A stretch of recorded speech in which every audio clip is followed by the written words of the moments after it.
benefits, services, and resources. Obtaining assistance for someone who lacks capacity to make their own decisions is critical and may present a variety of dilemmas. In addition to the support of family and friends, there are a number of federal, state, and local programs and organizations that may be available to provide benefits and services to the person you're trying to help. You may need to make arrangements for someone for their medical, health care, finances, living arrangements, services, education, end-of-life decisions, and funeral arrangements. You may be the only one there to do what's needed to protect and promote the well-being and dignity of the person. These individuals are the most vulnerable, and you may also need to protect the person from exploitation by others. It is important to remember that each program may have different requirements. You should follow the process for each program in order to obtain those benefits or services. As you have learned in the other 3 modules, someone who lacks capacity hopefully has made preparations for someone else to make decisions for them in the event of incapacity. That decision maker will be required to provide the appointing documents when applying for services and benefits. Guardians and conservators appointed by the court may be treated similar to those who were designated by the individual as their decision maker.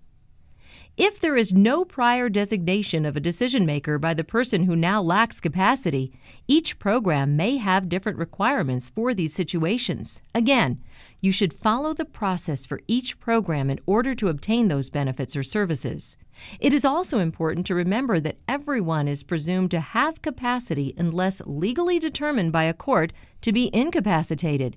Additionally, incapacity is defined differently for different purposes, and you must apply it only for the purpose intended. Obtaining benefits or services for someone else may be highly frustrating, but this person often has no way to advocate for themselves. Please be patient, but keep following up on every step until you get final approval. Do not readily take no for an answer, and seek assistance as needed. This section of the video is dedicated to giving you ideas on benefits and services that may be available and other assistance where you can go for help if you need it. You are trying to provide for the best interests of that person, which may include relief of suffering, restoration of functioning, normalization, quality of life, opportunity for future satisfaction, possibility of future regaining of their self-determination. You will also need to consider their values, wishes, and desires. What decisions would they have made for themselves? If you will be providing informed consent for someone else, you should keep in mind that if the person was doing so for themselves, it would mean capacity. Patient is mentally and physically capable of making their own decisions regarding treatment or medication. Informed. Patient understands the nature of the treatment or medication, benefits, risks, and drawbacks, availability of alternative treatment, including no treatment, and the risks and benefits thereof. Voluntary. Patient freely decides whether the risks are worth the benefits and expresses an opinion.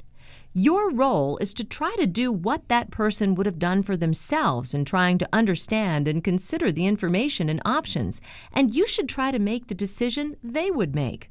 The following list is not intended as a complete list, and you should do your own research and make your own contacts for other benefits and services that may be available.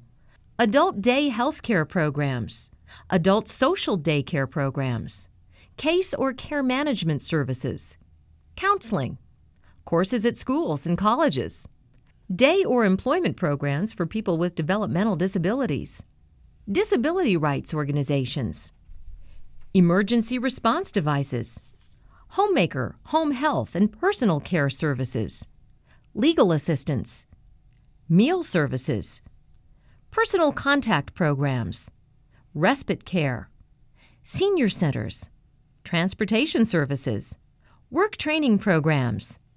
To get referral for these services, you may want to contact the following people or agencies: the social worker department of your local hospital, specifically the discharge planners, the Regional Center for People with Developmental Disabilities, the information and referral department of your area agency on aging.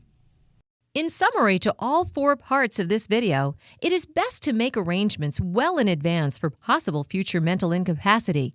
Please remember to review your arrangements to make sure they remain current.